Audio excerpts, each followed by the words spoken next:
नमो शेतकरी योजना 9वा हप्ता कधी येणार? 9व्या हप्त्याची अपेक्षित तारीख समोर आलेली आहे. शेतकऱ्यांसाठी अत्यंत महत्त्वाची माहिती. नवी नियमावली काय आहे आणि खरीप हंगामातील मोठी घोषणा कोणती? हे सर्व आजच्या व्हिडिओमध्ये आज आपण पाहणार. तर आजच्या व्हिडिओमध्ये आपण काय काय पाहणार आहोत? सर्वप्रथम आपण 1 जुलै 2026 तारखेचा मोठा पुरावा.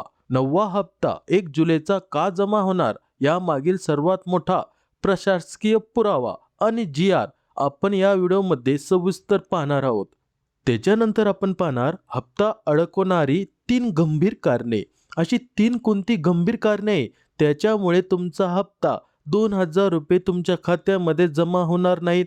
तर अनेक शेतकऱ्यांची ही 3 कामे अपूर्ण असल्यामुळे त्यांचे 2,000 रुपये खात्यावर जमा होणार नाही. तर ही कामे कोणती आहे आणि ती मोबाईलवर कशी दुरुस्ती करता येणार?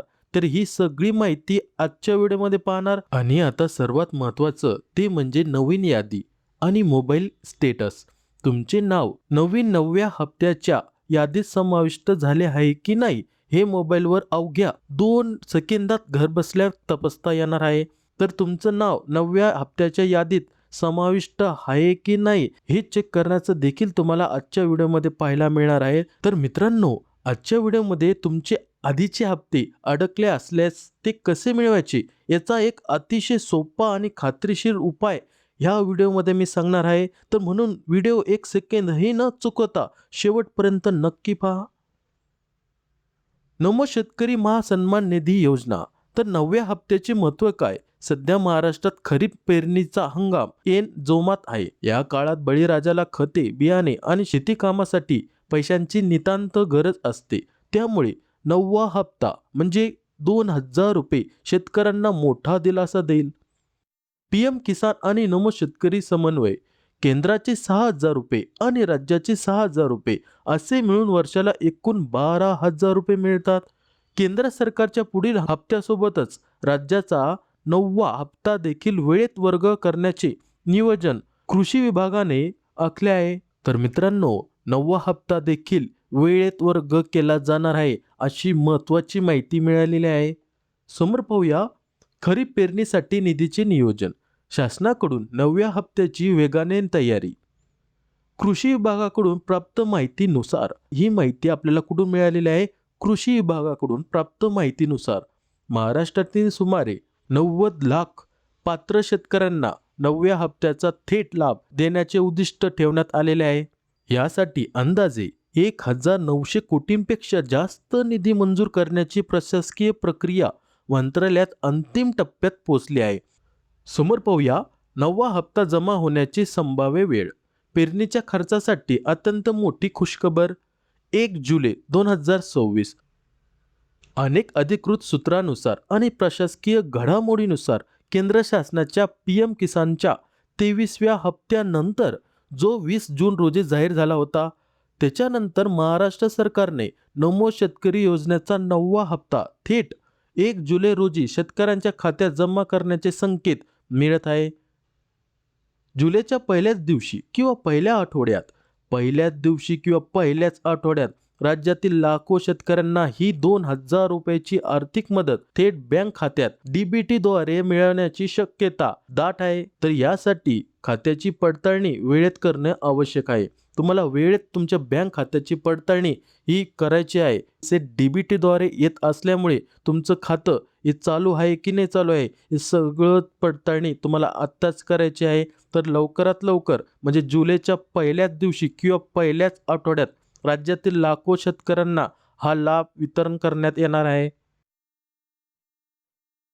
9वा हप्ता हवा असेल त्वरित ही 3 कामे करायची आहे. मित्रांनो, जर तुम्हाला 9वा हप्ता वेळेत पाहिजे असेल किंवा न अडकता तुमच्या खात्यामध्ये जमा झाला पाहिजे असं वाटत असेल तर तुम्हाला हे 3 कामे आत्ताच करायची आहे.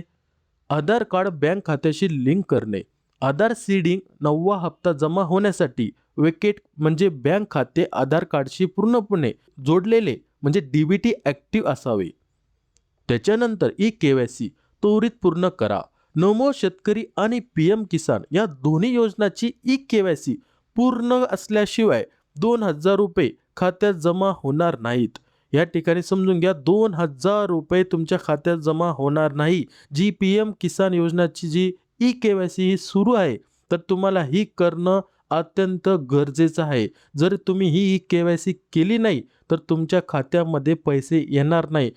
PM किसान योजनेसाठी जे पात्र असतील त्यांना नमो शेतकरी योजनेचा लाभ मिळत असतो. तर तुम्हाला ई-KYC ही करावीच लागेल. जर तुम्हाला नमो शेतकरी योजनेचा लाभ देखील पाहिजे असेल तर सर्व मित्रांना माझी विनंती आहे, ई-KYC जर केलेली नसेल तर ती करून घ्या. आणि सगळ्यात पहिलं जे सांगितलेलं आहे आधार सीडिंग 9वा हप्ता जमा होण्यासाठी हे पूर्णपणे DBT ॲक्टिव्ह म्हणजे फक्त आधार सीडिंग किंवा बँक खात्याशी जोडलेले जे आधार कार्ड फक्त बँक खात्याशी लिंक करणे एवढंच नाही, त्याला DBT ॲक्टिव्ह आहे का नाही आहे हे तुम्हाला आत्ताच चेक करायचं आहे.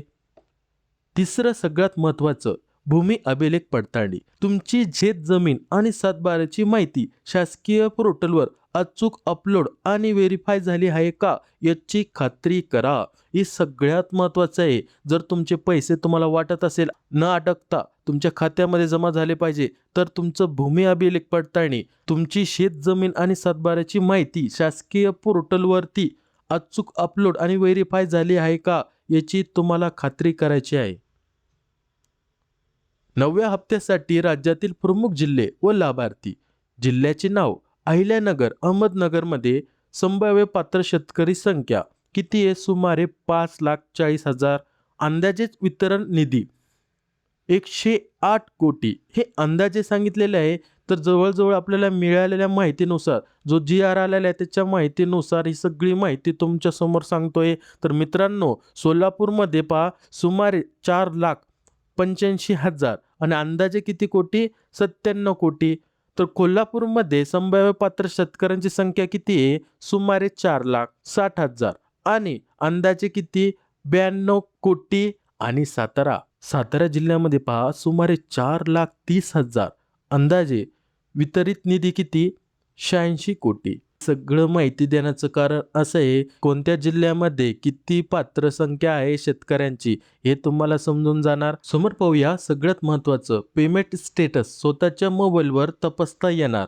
स्टेटस चेक करण्यासाठी 4 सोपे स्टेप्स तुम्हाला सांगतोय. सर्वप्रथम नमो शेतकरी महासन्मान निधीच्या अधिकृत संकेतस्थळाला भेट द्या. त्याच्यानंतर काय करायचंय तुम्हाला होम पेजवरील मुख्य मेनूमध्ये असलेले बेनिफिशियरी स्टेटस या पर्यायावर क्लिक करा. त्याच्यानंतर तुम्हाला काय करायचं आहे, तुमचा मोबाईल नंबर किंवा PM किसान नोंदणी क्रमांक रजिस्ट्रेशन नंबर अचूक भरा. हे सर्व झाल्यानंतर तुम्हाला कॅप्चा कोड टाकून सबमिट करताच तुमच्या आगामी 9व्या हप्त्याची अचूक स्थिती समोर दिसेल. तर मित्रांनो, या सोप्या 4 स्टेप्सनुसार पहिली स्टेप या ठिकाणी समजून घ्या. संकेतस्थळाला भेट द्यायची, त्याच्यानंतर स्टेटस या पर्यायावर क्लिक करा. त्याच्यानंतर तुमचा नंबर टाकून किंवा PM किसान नोंदणी क्रमांक टाकून त्या ठिकाणी अचूक भरा. त्याच्यानंतर तुम्हाला कॅप्चा कोड टाकून सबमिट करायचं आहे. तुमच्या आगामी 9व्या हप्त्याची अचूक स्थिती समोर दिसेल. या 4 सोप्या स्टेप्सनुसार तुम्ही तुमचा पेमेंट स्टेटस स्वतःच्या मोबाईलवरती चेक करू शकता. समोर पाहूया ई-KYC कशा पद्धतीने करावी. पहिली पद्धत PM किसान मोबाईल ॲप. प्ले स्टोअरवरतून अधिकृत PM किसान ॲप डाउनलोड करा. यामधील फेस ऑथेंटिकेशन फीचरद्वारे OTP शिवाय केवळ स्वतःचा चेहरा स्कॅन करून अवघ्या 2 मिनिटातच ई-KYC पूर्ण करा. दुसरी पद्धत ती म्हणजे जवळचे CSC केंद्र. जर ऑनलाईन करण्यास अडचण येत असेल तर जवळच्या MA-ई-सेवा ग्राहक सेवा केंद्रावर जाऊन तुमच्या अंगठ्याचे ठसे बायोमेट्रिक व्हेरिफिकेशन देऊन अत्यंत सुलभ रीतीने ई-KYC करून घ्या. तुमचे 2,000 अडकण्यामागची मुख्य कारणे कोणती ते जाणून घेऊया. बँक खाते निष्क्रिय म्हणजे इनॲक्टिव्ह बँक अकाउंट असणे. जर बँक खात्यातून अनेक दिवस व्यवहार झाले नसतील तर बँक खाते गोठवले जाते, ते ॲक्टिव्ह राहत नाही. ते बँकेत जाऊन त्वरित सुरू करावे लागणार. त्याच्यानंतर DBT पर्याय सक्रिय नसणे. शासकीय रक्कम थेट खात्यावर जमा होण्यासाठी आधार कार्ड बँक खात्याशी जोडण्यासोबतच तुम्हाला आत्ताच सांगितलं DBT मॅपिंग देखील अनिवार्य आहे. त्याच्यानंतर तिसरं आणि सगळ्यात महत्त्वाचं नाव आणि स्पेलिंग मधील तफावत.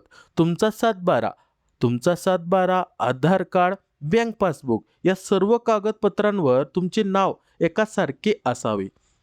जर स्पेलिंगमध्ये किंवा अक्षरामध्ये काही फरक असेल तर तुमचा हप्ता रोखला जाऊ शकतो. तर तुम्हाला एक विनंती आहे, तुमचं 7/12, आधार कार्ड, बँक पासबुक या सर्व कागदपत्रावरील तुमचं नाव एकसारखं आहे का नाही आहे हे सर्व चेक करून घ्या.